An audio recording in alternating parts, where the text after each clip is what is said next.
right now, we want to welcome in Dr. Michael Bitzer from Catawba College this morning to talk a little bit more about this whole situation. Dr. Bitzer, good Monday morning. Thanks for joining us. My pleasure. How much more can one campaign crumble before there has to be some type of major change or statement or something has to happen? I think we're seeing the major change right now with the exodus of leading campaign officials. I mean, you do not go into the last 6 weeks, 3 weeks before early in-person voting starts, and have this kind of traumatic and dramatic change in your campaign structure. I mean, it's just basically unheard of to have this kind of exodus happen. I think certainly this will be also show a hit in his fundraising numbers, and we'll have to wait and see probably over the next week and a half what the poll numbers also say.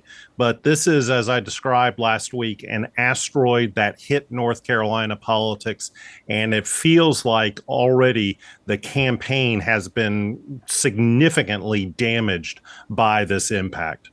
Dr. Bitzer, we heard, or didn't hear, we should say, former President Trump mention Mark Robinson. Well, Mark Robinson, also notably not there with former President Trump. Is this kind of the Republican Party saying, we're just going to kind of leave this aside and saying, we're going to throw the towel in on this governor's race and focus on other state House races and the race for the White House? I think certainly the damage that could be done on the Republican side of the ballot is something that they are taking into account very seriously. All of the other races appear to be on the knife's edge, which is tradition here in North Carolina. But this gubernatorial race has really blown open in terms of the polling dynamic. We'll have to wait and see what the ramifications and the effects are on other races. But for right now, there's probably going to be some greater distancing from the gubernatorial campaign of Mark Robinson by others. Democrats are taking this to their advantage. They're trying to tie Robinson literally to everybody they can on the Republican side. Next couple of weeks are going to be absolutely critical for this campaign to right the ship. Dr. Bitzer, we know, by the way, sorry about that, we're having some buffering issues with Dr. Bitzer's feed. We're going to continue to try to work through it.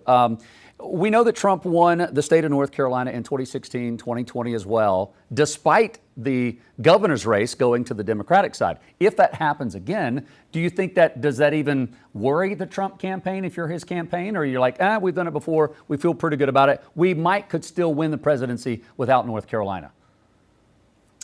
It's hard for me to imagine Trump winning the White House and getting to 270 votes without North Carolina in his win column. It is an absolute crucial dynamic, along with Georgia, that Republicans need that in their win column for 270. So we'll just have to kind of wait and see. But this dynamic is very fluid. We've got 7 battleground states, including North Carolina, several weeks to go, but early voting in person in this state starts on October 17th. And I think that that's going to be a crucial dynamic at play. Dr. Bitzer, obviously, Mark Robinson, Lieutenant Governor, he won the election for that. To get that seat, right now we have a race between Rachel Hunt and Hal Weatherman. But my question is, do people need to look more into who the candidates are for Lieutenant Governor? Because obviously with all this coming out about Mark Robinson, the question was, how did it get to this point? How did they not do their research and find out that this could be the big explosion that it was for them now that he's running for governor?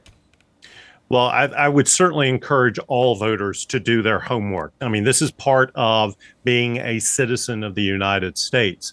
What I would also point to is the fact that Mark Robinson got 2/3 of the Republican primary vote in March. This lines up with how other Trump-aligned candidates, particularly in 2022, performed as well. So really, this is a Republican primary base electorate issue. They are very Trumpian in their nature. They go after Trump candidates. Trump certainly has an influence within this political party. So the dynamic is built into the North Carolina Republican Party to begin with.